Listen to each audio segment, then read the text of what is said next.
मित्रों, मेरा नाम रघु है और मैं पेशे से एक डॉक्टर हूं।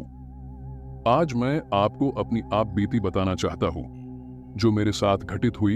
यह घटना आज से 12 साल पहले की है। उन दिनों मैं झारखंड के एक छोटे से गांव बिशनपुर के अस्पताल में कार्यरत था। एक रात अस्पताल में ज्यादा मरीजों की वजह से रात का 12 बज गया था। उस रात तेज बारिश हो रही थी। मैं भागते भागते अपने घर पहुंचा। कपड़े गीले हो जाने की वजह से मैं अपने कपड़े बदल ही रहा था कि अचानक दरवाजा खटखटाने की आवाज आई। मैंने सोचा इतनी रात को कौन आया होगा।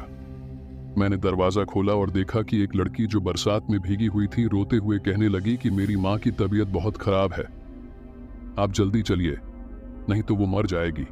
मैंने उससे कहा कि रात को मैं मरीज नहीं देखता हूं, सुबह अस्पताल ले आना।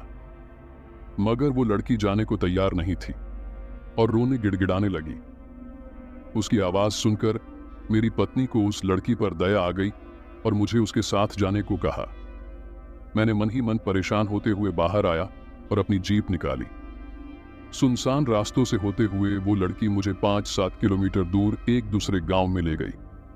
मैंने सोचा कि ये लड़की इतनी रात को मेरे यहां कैसे पहुंची, लेकिन मैंने इन बातों की तरफ ध्यान न देते हुए एक मकान में पहुंचे और वहां उसकी मां बीमार पलंग पर लेटी थी।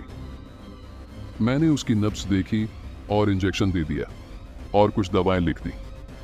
उस लड़की ने मुझको बाहर मेरी जीप तक मुझको छोड़ डाच दिया। फिर मैं घर पर आ गया।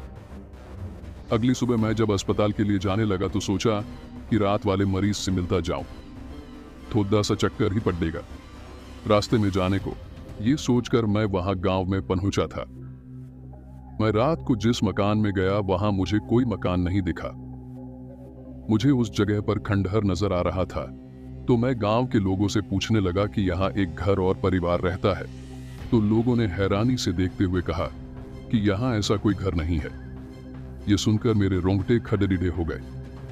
मैं सोचने लगा कि रात को जो मेरे साथ हुआ वो क्या था।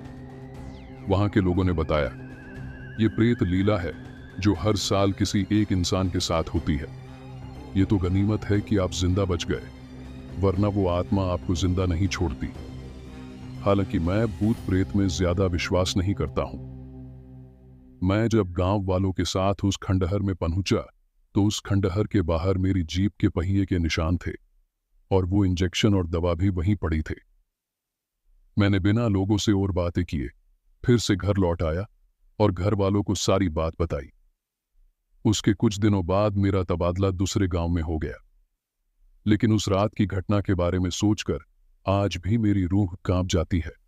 तो दोस्तों, आपको यह कहानी कैसा लगा कमेंट बॉक्स में जरूर बताएं, और अगर आपके पास कोई कहानी है तो आप साझा कर सकते हैं। हम आपकी कहानी अपने YouTube चैनल पे डालेंगे।